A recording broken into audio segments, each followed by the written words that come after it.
The ear project began in 1996 as an ear on the side of my head. This was very difficult to realize because this position is not an anatomically safe site. It's near facial nerves, and at first I hadn't realized that. And in 2003, since I hadn't received any assistance to surgically construct the ear, with the assistance of Tissue Culture and Art Project in Perth, we grew a series of small ears, small replica ears of my body using living cells, using mouse cells, using human donor cells, and also the cells of the HeLa cell line. So we cast my ear, scaled it down, made a polymer scaffold, seeded the polymer scaffold with living cells, placed it in a rotating microgravity bioreactor, and you'll see the small ear growing in this bioreactor. Basically, as the cells grow into the scaffold biodegrades, and you're left with a lump of living tissue sculpted in the shape of an ear. Every 3 or 4 days, the ear had to be fed with nutrients to keep it alive, to keep it growing. The problem with this, though, of course, we could only grow quarter-scale ears. So visually, they weren't, they wouldn't be able to sort of be attached to the body as a soft prosthesis. So with further consultation, excuse me,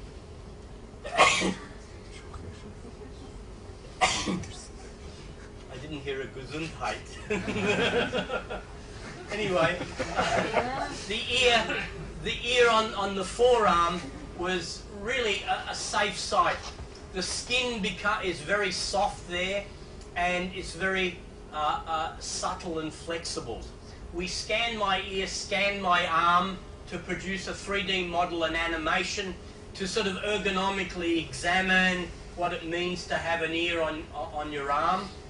I mean, why not, Why not? an alternate anatomical architecture?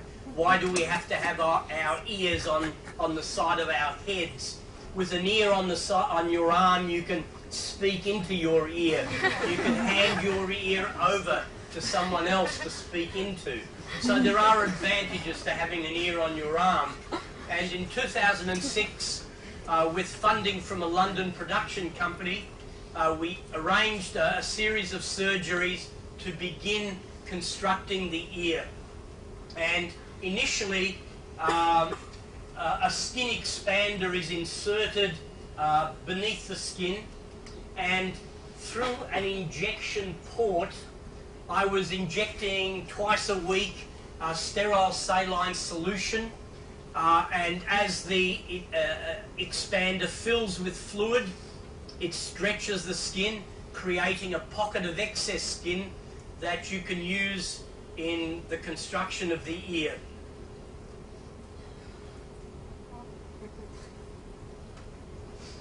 Okay, and here the material that the ear has been sculpted from, the scaffold, is a biomaterial called MedPore.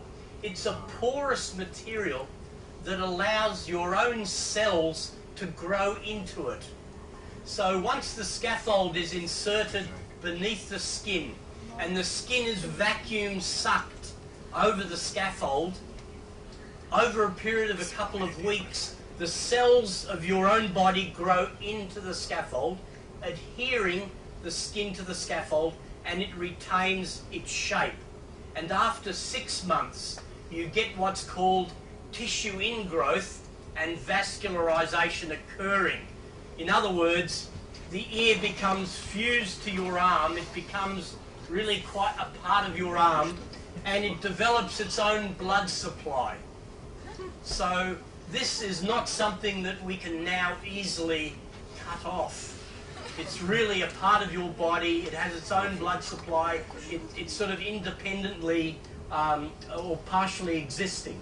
And this ear, of course, is one that is only partly finished. This is only a relief of an ear. We have to lift the helix of the ear and then we'll also grow a soft earlobe using my own adult stem cells.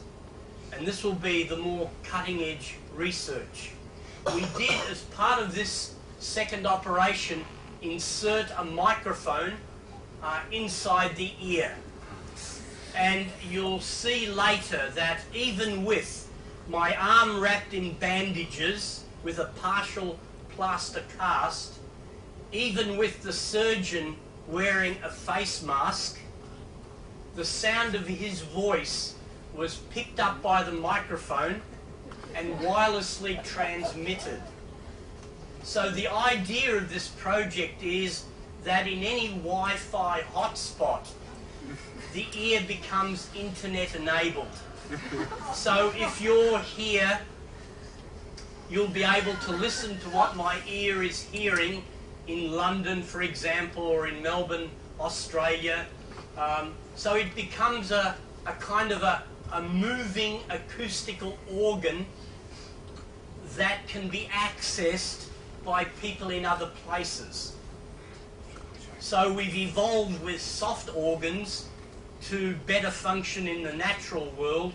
Now we can engineer additional external organs to better function and better interface with the internet and technological terrain that we now inhabit. The other possibility for this is to see the ear as part of a distributed Bluetooth system. So for example, if someone telephoned me, I could speak to them through my ear, but I would hear their voice inside my head because the receiver and little speaker would be implanted in a gap between my teeth. If I kept my mouth closed, only I would hear your voice. If I opened my mouth and someone else was nearby, they would hear your voice coming from my mouth. And if I tried to lip sync, it would look like a bad foreign movie. But you can see here the test was quite successful, and for 2 weeks this was possible. Unfortunately, I got an ear infection and had to receive emergency treatment. And when yes, that's the question. When I went to the hospital, I was interviewed by the triage nurse. And when I said I had an infection in my ear, the nurse tried to examine my head, and the nurse got quite angry when I said it was the ear on my arm that was infected.